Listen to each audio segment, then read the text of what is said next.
Let's take it over to pro trader Tim Biggam for a check of the stock market. Hello, Tim. What are the keys to trading the market? Yeah, I think 6,000 on the S&P is now the number to watch.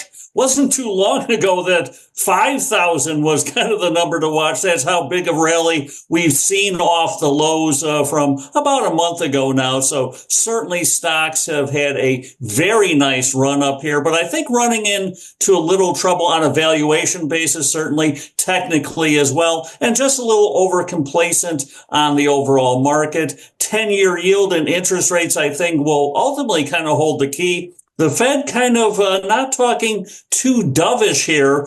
Certainly some of the Fed governors saying rate cuts might not be coming as quickly as even the kind of recent downgraded rate cut scenario is saying. So I think that may provide a headwind for the markets. And then finally, the end of earnings season. Earnings were good, not great, but valuations getting stretched again. We're approaching extremes on both a PE and especially price to sales basis on stocks. So I think could be kind of that doldrum summer, more sideways action here. I can't see stocks unless we get some sort of huge news coming out, really moving towards new highs. Let's get your trade of the day. Yeah, looking at a unusual option activity, big repeat buying in Virgin Galactic, SPCE,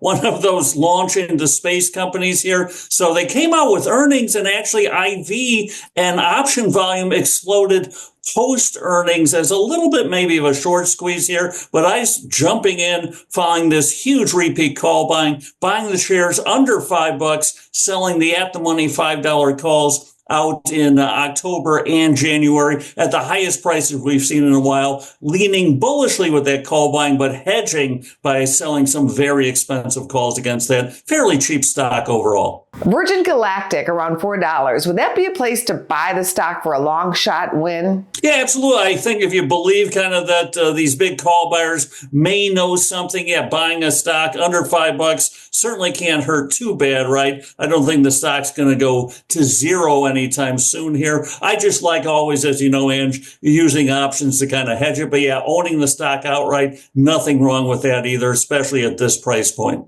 Just a nibble, perhaps. Exactly right. Position size is everything. All right. Thank you, Tim. You bet. Anytime, Ange. Take care.